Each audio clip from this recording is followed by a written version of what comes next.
അവർ T V 24/7 വാർത്താ അവലോകനത്തിലേക്ക് എല്ലാ പ്രേക്ഷകർക്കും സ്വാഗതം.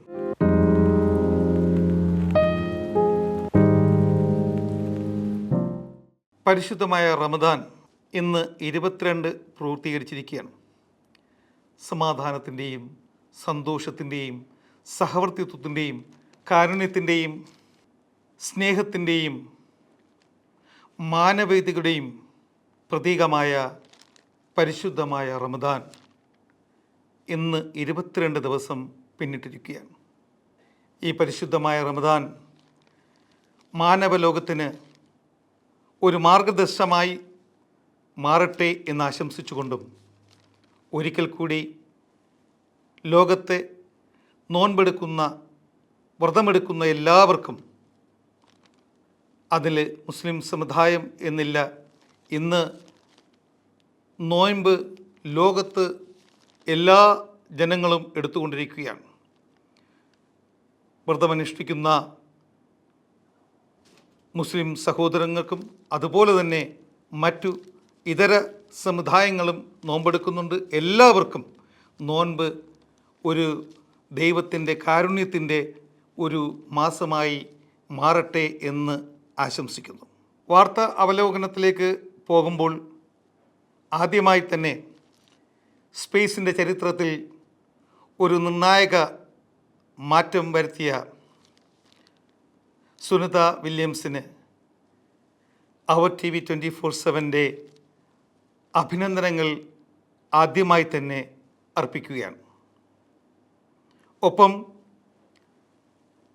മലയാളികൾക്ക് സ്വന്തം എന്ന് അവകാശപ്പെടുന്ന കെ യൂസഫ് അലിക്കായ്ക്ക് കൂടി ഈ അവസരത്തിൽ അഭിനന്ദനം അർപ്പിക്കുകയാണ്.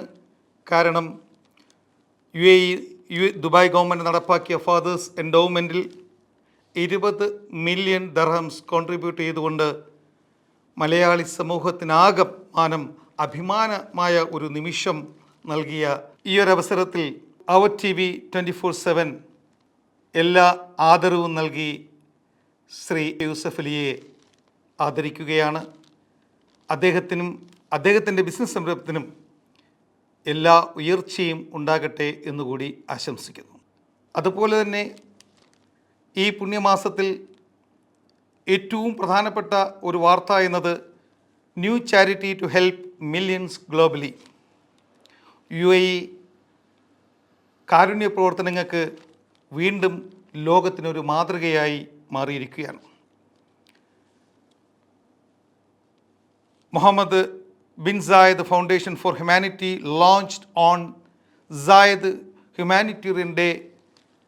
ലോകത്തെ more than 500 million people across 50 countries are expected to benefit in the next 5 years from a major new philanthropic organization based in Abu Dhabi.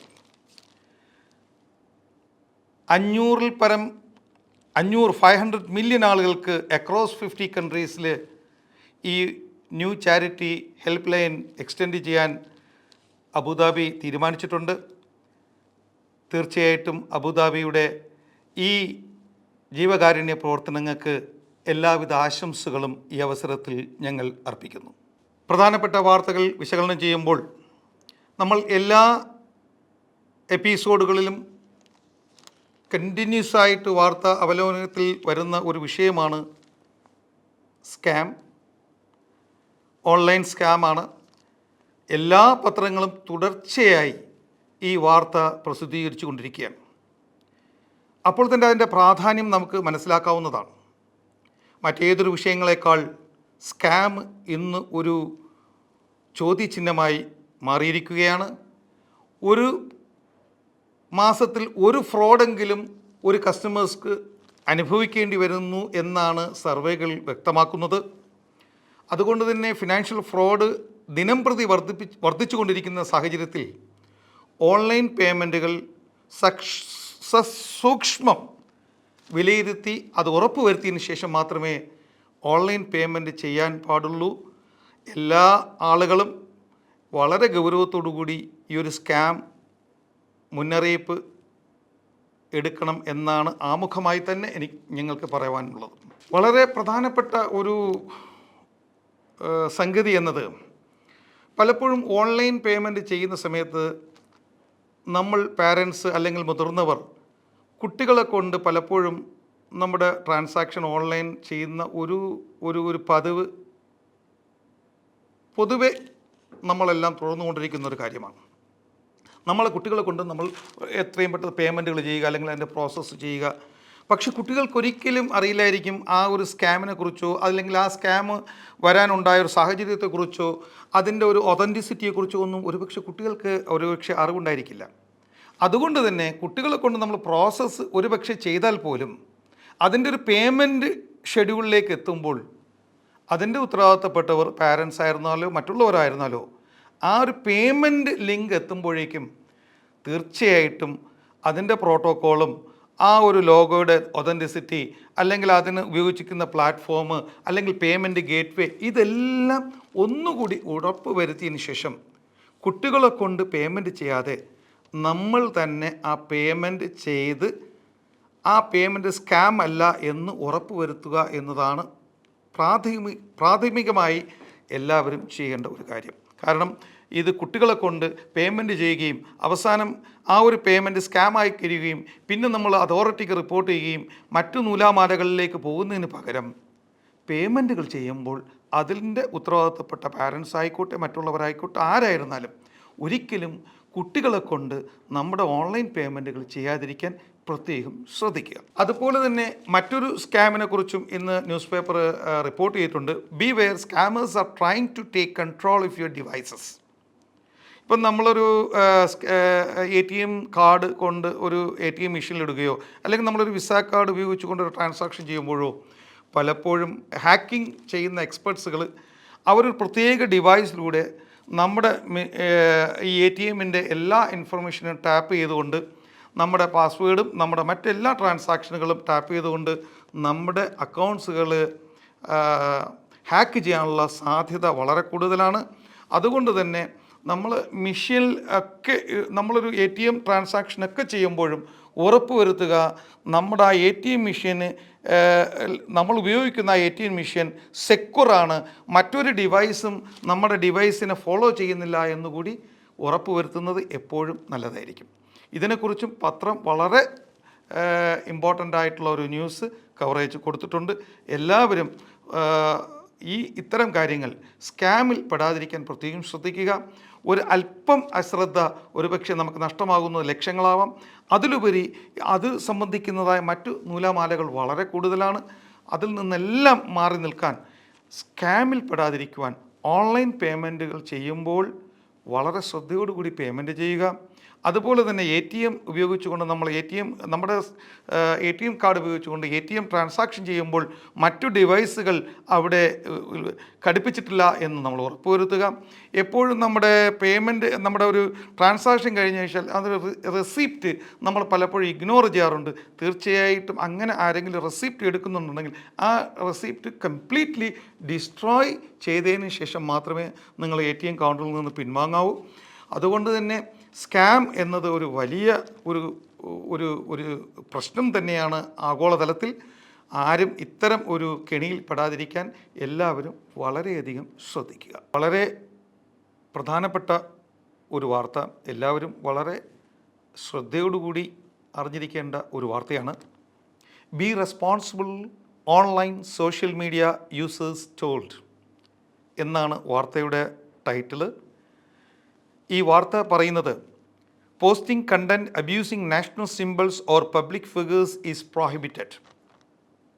UAEയുടെ നിയമങ്ങൾക്ക് അനുസൃതമായി മാത്രമേ നമ്മൾ സോഷ്യൽ മീഡിയയിൽ ഉപയോഗിക്കുമ്പോൾ UAEയുടെ നാഷണൽ റെസ്പെക്ട്സ്, UAEയുടെ സിംബൽസ്, അതുപോലെ തന്നെ എത്തിക്സ്, അതുപോലെ തന്നെ നാഷണൽ സെക്യൂരിറ്റി സ്ട്രാറ്റജീസ് ഒക്കെ ഒരു കോട്ടവും വരാത്ത നിലയിൽ വേണം നമ്മൾ സോഷ്യൽ മീഡിയ യൂസ് ചെയ്യേണ്ടത്. ഒരിക്കലും UAEയുടെ സ്റ്റാൻഡേർഡിനും നാഷണൽ വാല്യൂസിനും പ്രിൻസിപ്പിൾസ് ഓഫ് റെസ്പെക്റ്റിനും ടോളറൻസിനും ആൻഡ് കോ എക്സിസ്റ്റൻസിനും എഗെയിൻസ്റ്റായിട്ട് ഒരിക്കലും നമ്മൾ ഓൺലൈനിലോ സോഷ്യൽ മീഡിയയിലോ നമ്മൾ വരരുത്. വളരെ ശ്രദ്ധിക്കേണ്ടമായൊരു വിഷയമാണ്. ലോകത്ത് ഒരുപാട് പൊളിറ്റിക്കൽ ഇഷ്യൂസ് ഉണ്ടായിരിക്കാം, പക്ഷേ UAE ഗവൺമെൻറ്റിൻ്റെ ലോയും റെസ്പെക്റ്റ് ചെയ്യാനുള്ള ഉത്തരവാദിത്വം നമുക്ക് എല്ലാവർക്കും ഉണ്ട്. അതുകൊണ്ട് എല്ലാവരും നാഷണൽ വാല്യൂസും പ്രിൻസിപ്പിൾസ് ഓഫ് റെസ്പെക്റ്റും ടോളറൻസും ആൻഡ് കോഎക്സിസ്റ്റൻസും നമ്മൾ പാലിക്കണം. അതുകൊണ്ട് ഓൺലൈൻ യൂസ് ചെയ്യുന്ന എല്ലാവരും UAEയുടെ നാഷണൽ വാല്യൂസും പ്രിൻസിപ്പിൾസും ഓഫ് റെസ്പെക്ട്സും മെയിൻറ്റെയിൻ ചെയ്യാൻ പ്രത്യേകം ശ്രദ്ധിക്കുക. This information is very important and very critical. Therefore, we kindly request all the residents to follow adhering to the principles of the national values and principles of respect, tolerance and coexistence at UAE. അതുകൊണ്ട് എല്ലാവരും online use ചെയ്യുന്ന, social media use ചെയ്യുന്നവരെല്ലാം തന്നെ ഈ കാര്യം പ്രത്യേകം ശ്രദ്ധിക്കുക. മറ്റൊരു പ്രധാനപ്പെട്ട വാർത്ത, എമിറേറ്റ്സിൻ്റെ ഒരു വാർത്തയുണ്ട്. ഇനി വരാൻ പോകുന്ന ദിവസങ്ങൾ നാഷണൽ ഹോളിഡേ, ഒരു ലോങ് വീക്കെൻഡ് നമ്മൾ ഹോളിഡേ കിട്ടാൻ പോകുന്ന ഒരു അവസരമാണ്. അതുകൊണ്ട് തന്നെ ലക്ഷക്കണക്കിന് ആളുകൾ ഇൻബൗണ്ട് ഔട്ട്ബൗണ്ടിലോട്ടും കൂടെയും UAEയുടെ പല എയർപോർട്ടുകളിലൂടെ യാത്ര ചെയ്യാനുള്ള സാധ്യത വളരെ കൂടുതലാണ്. ആ ഒരു പശ്ചാത്തലത്തിൽ എമിറേറ്റ്സ് എല്ലാ പാസഞ്ചേഴ്സിനും അവരുടെ കസ്റ്റമേഴ്സിന് തന്നെ ഒരു മുൻകൂറായിട്ടുള്ള ഒരു ഇൻഫർമേഷൻ കൊടുത്തിട്ടുണ്ട്. യാത്ര ചെയ്യുന്നവർ കഴിവതും in advance you should reach to the airport in well advance in order to avoid further delay of traffic. അപ്പം മറ്റ് ട്രാഫിക്കുകളിലൊക്കെ ഒരുപാട് ട്രാഫിക് ജാംസ് ഒക്കെ ഉണ്ടാവാൻ സാധ്യതയുള്ളതുകൊണ്ട് യാത്ര ചെയ്യുന്നവർ കുറച്ചുകൂടി നേരത്തെ തന്നെ അവരുടെ എയർപോർട്ടിൽ വന്ന് റിപ്പോർട്ട് ചെയ്യണം. അതല്ലെങ്കിൽ അവർ ഈ എയർലൈൻസ് തന്നിട്ടുള്ള ചെക്കിംഗ് കൗണ്ടറുകൾ അക്രോസ് ദ കൺട്രിയിൽ ചെക്കിംഗ് കൗണ്ടേഴ്സ് ഉണ്ട്. അവിടെ വളരെ നേരത്തെ തന്നെ നിങ്ങൾ റിപ്പോർട്ട് ചെയ്ത് നിങ്ങളുടെ യാത്ര സുരക്ഷിതമാക്കുക. അത് വളരെയധികം പ്രത്യേകം ശ്രദ്ധിക്കുക. ഈ ഒരു അവസരത്തിൽ അവസാന നിമിഷത്തിൽ ഉള്ള ഒരു യാത്രാ സംവിധാനം ഒരുപക്ഷെ നമ്മുടെ യാത്രയെ ബാധിച്ചെന്നിരിക്കാം. അതുകൊണ്ട് തന്നെ എല്ലാവരും യാത്ര ചെയ്യുന്ന എല്ലാവരും പ്രത്യേകിച്ച് വളരെ അഡ്വാൻസ് ആയിട്ട് തന്നെ, വളരെ മണിക്കൂറുകൾക്ക് മുമ്പ് തന്നെ എയർപോർട്ടിൽ റിപ്പോർട്ട് ചെയ്യാൻ പ്രത്യേകം ശ്രദ്ധിക്കുക. അതുപോലെ തന്നെ ട്രാഫിക്കിൻ്റെ ഒരു അനാലിസിസ് പറയുന്നുണ്ട്. ഈ കാലഘട്ടങ്ങളിൽ, ഈ ഒരു സമയങ്ങളിൽ ട്രാഫിക് വളരെയധികം കൂടുതലാണ്. അതുകൊണ്ട് ട്രാഫിക് വയലേഷൻ വരാതിരിക്കുവാൻ എല്ലാവരും പ്രത്യേകം ശ്രദ്ധിക്കണം. കാരണം ഈ ഒരു ട്രാഫിക് ടോളറൻസ് എന്ന് പറയുന്നത് വളരെ ഇമ്പോർട്ടൻ്റ് ആയൊരു വിഷയമാണ്. പ്രത്യേകിച്ച് നോമ്പ് മുറിക്കുന്ന സമയമാകുമ്പോൾ വളരെ സ്പീഡിയായിട്ട് വണ്ടി ഓടിക്കുക, അല്ലെങ്കിൽ ഉച്ചയ്ക്ക് വളരെ ടയേർഡായിട്ട് ഇരിക്കുമ്പോൾ വളരെ സ്പീഡായിട്ട് വണ്ടി ഓടിക്കുകയും അതൊരു വലിയൊരു ആക്സിഡൻറ്റിലേക്ക് ലീഡ് ചെയ്യുകയും അതൊക്കെ ഉള്ള മറ്റു പല പ്രശ്നങ്ങളിലേക്ക് ഉള്ളതുകൊണ്ട് തന്നെ ഈ ഒരു സമയത്ത് നമ്മൾ പ്രത്യേകിച്ച് നോമ്പെടുത്തിരിക്കുന്ന സമയമാകുമ്പോൾ തീർച്ചയായിട്ടും മെൻ്റലി ആൻഡ് ഫിസിക്കലി ടയേർഡാണ്. അതുകൊണ്ട് തന്നെ വളരെ മുൻകരുതലോടുകൂടി വേണം നിങ്ങളെല്ലാം ഡ്രൈവ് ചെയ്യേണ്ടത്. സേഫ് ഡിസ്റ്റൻസ് എപ്പോഴും മെയിൻറ്റെയിൻ ചെയ്യുക. അതുപോലെ തന്നെ ട്രാക്ക് ചേഞ്ച് ചെയ്യുമ്പോൾ വളരെയധികം ശ്രദ്ധിക്കുക. എപ്പോഴെങ്കിലും ഡോസിനെസ്, നമുക്കൊരു ഉറക്കം തോന്നുന്നു എങ്കിൽ തീർച്ചയായിട്ട് നിയർ ബൈ ദ പ്ലേസിൽ വണ്ടി പാർക്ക് ചെയ്ത് അല്പം റെസ്റ്റ് എടുത്തതിന് ശേഷം വണ്ടി ഓടിക്കാൻ ശ്രമിക്കുക. അതുപോലെ തന്നെ വണ്ടി ടച്ച് ടു ടച്ച്, അതായത് ഒരു സേഫ് ഡിസ്റ്റൻസ് ഇല്ലാതെ തന്നെ വളരെ അധികം അടുത്ത് ഇങ്ങനെ വണ്ടി ഓടിക്കുന്നത് ആർട്ടിഫിഷ്യൽ ഇൻ്റലിജൻസ് സിസ്റ്റത്തിലൂടെ അത് പോലീസിന് അത് കണ്ടുപിടിക്കാൻ പറ്റും. അതിലൂടെ ഒരുപാട് ഫൈനും ബ്ലാക്ക് പോയിൻറ്റ്സ് കിട്ടാനുള്ള സാധ്യത വളരെ കൂടുതലാണ്. അതുകൊണ്ട് തന്നെ driving is very important. B conscious while you are driving. And also please do not use mobile phone while on drive. അത് വളരെ ഇമ്പോർട്ടൻ്റ് ആണ്. വണ്ടി ഓടിക്കുന്ന സമയങ്ങളിൽ തീർച്ചയായിട്ടും നമ്മൾ ഒരു കാരണവശാലും മൊബൈൽ ഫോൺ യൂസ് ചെയ്യരുത്.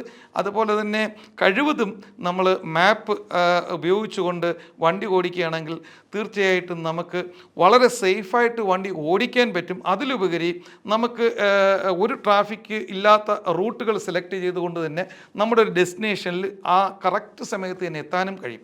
അതുകൊണ്ട് തന്നെ മൊബൈൽ ഫോൺ ഉപയോഗിച്ച് ഒരു മാപ്പ് ഉപയോഗിക്കുന്നതിന് പകരം കഴിവതും വണ്ടിയിൽ തന്നെ അതിൻ്റെ ഒരു പ്ലാറ്റ്ഫോം നമ്മൾ സെറ്റ് ചെയ്യുകയാണെങ്കിൽ തീർച്ചയായിട്ടും വളരെ യൂസ്ഫുൾ ആയിരിക്കും. ഒരല്പം പൈസ നമുക്ക് ആദ്യം ചിലവാകുമെങ്കിലും it's ultimately safeguarding our life entirely. So we kindly request people not use the mobile phone and use the map on screen in front of your vehicles. That will be an alternative choice, avoiding traffic violation as well as safeguarding our driving. Entertainment വാർത്തയിലേക്ക് നോക്കുകയാണെങ്കിൽ നമ്മളെല്ലാം വളരെ ആകാംക്ഷയോടുകൂടി കാത്തിരിക്കുന്ന എമ്പുരാൻ്റെ release. എമ്പുരാൻ്റെ ഒരു releasing strategy പരിശോധിക്കുകയാണെങ്കിൽ booking തന്നെ ഒരു record കളക്ഷനാണ് ഇപ്പോൾ ഇന്ത്യയിൽ നടന്നിരിക്കുന്നത്. ഇന്ത്യയിൽ മാത്രമല്ല, വേൾഡ് വൈഡായിട്ട് തന്നെ ബുക്ക് മൈ ഷോ ഒരു റെക്കോർഡ് കളക്ഷനാണ് എടുത്തിരിക്കുന്നത്. എനിക്ക് തോന്നുന്നു മലയാള ഫിലിം ഇൻഡസ്ട്രിക്ക് ഒരു വലിയ ഒരു അച്ചീവ്മെൻ്റ് ആയിരിക്കും എമ്പുരാൻ എന്നാണ് നമ്മളെല്ലാം പ്രതീക്ഷിക്കുന്നത്. പൃഥ്വിരാജിൻ്റെയും മോഹൻലാലിൻ്റെയും ഈ ഒരു കൂട്ടുകെട്ട് ഒരു വലിയ ഒരു ചേഞ്ച് ആയിരിക്കും മലയാളം ഫിലിം ഇൻഡസ്ട്രിക്ക് ഉണ്ടാവുന്നത് എന്നാണ് നമ്മളെല്ലാം പ്രതീക്ഷിക്കുന്നത്. ആ പ്രതീക്ഷയ്ക്കൊത്ത് എമ്പുരാൻ ഉയരട്ടെ എന്നുകൂടി ആശംസിക്കുന്നു. അതിൻ്റെ ചിത്രത്തിൻ്റെ ഒരു ബുക്കിംഗ് പരിശോധിക്കുകയാണെന്നുണ്ടെങ്കിൽ വളരെ ഒരു ആങ്സൈറ്റിയായ മറ്റൊരു വിഷയം എന്ന് പറയുന്നത്, ആദ്യമായിട്ടാണ് ഒരു ദിവസം 64 ഷോയാണ് ദേര സിറ്റി സെൻറ്ററിൽ എമ്പുരാൻ ആദ്യ ദിവസം ഓടുന്നത്. അതുപോലെ തന്നെ എനിക്ക് തോന്നുന്നു, ഞാൻ വായിച്ച എൻ്റെ ഒരു അക്കോർഡിംഗ് ടു മൈ അണ്ടർസ്റ്റാൻഡിങ്, ബർജുമാൻ സെൻറ്ററിൽ more than 50 shows per day. അങ്ങനെ അത്രമാത്രം ഇന്ന് ഈ ഒരിക്കലും യു എയുടെ ഫിലിം റിലീസിങ് ചരിത്രത്തിൽ തന്നെ റെക്കോർഡ് വിഷയമാണ്. ഇത്രമാത്രം ഒരു ദിവസം more than 63 shows in A day എന്ന് പറയുന്നത് ഇറ്റ്സ് എ റെക്കോർഡ്. തീർച്ചയായിട്ടും എല്ലാ പ്രേക്ഷകരുടെയും പ്രതീക്ഷയ്ക്കൊത്ത് എമ്പുരാൻ ഉയരട്ടെ എന്ന് ആദ്യമായി തന്നെ ആശംസിക്കുകയാണ്. എമ്പുരാൻ ചിത്രം കാണാൻ എല്ലാവരും പ്രതീക്ഷിച്ചിരിക്കുകയാണ്. ഞാനും ഈ ടിക്കറ്റ് ബുക്ക് ചെയ്തിട്ടുണ്ട്.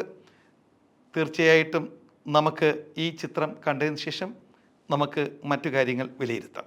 അപ്പോൾ എമ്പുരാൻ്റെ 27-ാം തീയതി കഴിഞ്ഞതിന് ശേഷം മാത്രമേ എമ്പുരാൻ്റെ ഒരു ചിത്രത്തിൻ്റെ റിവ്യൂ ഒക്കെ എടുക്കാൻ കഴിയുകയുള്ളൂ. പക്ഷേ എങ്കിലും അതിനു മുമ്പ് തന്നെ ട്രെയിലർ ഇറങ്ങിയിട്ടുണ്ട്. വളരെ ഇമ്പ്രസീവായ ട്രെയിലറാണ്. തീർച്ചയായിട്ടും we are all very anxiously looking how Empuraan is going to perform across the world. We will wait and see. ഒരിക്കൽ കൂടി റമദാൻ ആശംസകൾ അർപ്പിക്കുകയാണ്. അവർ TV 24/7 വാർത്താ വിശകലനവുമായി ഇതേ ദിവസം ഇതേ സമയം വീണ്ടും കാണാം. നന്ദി, നമസ്കാരം.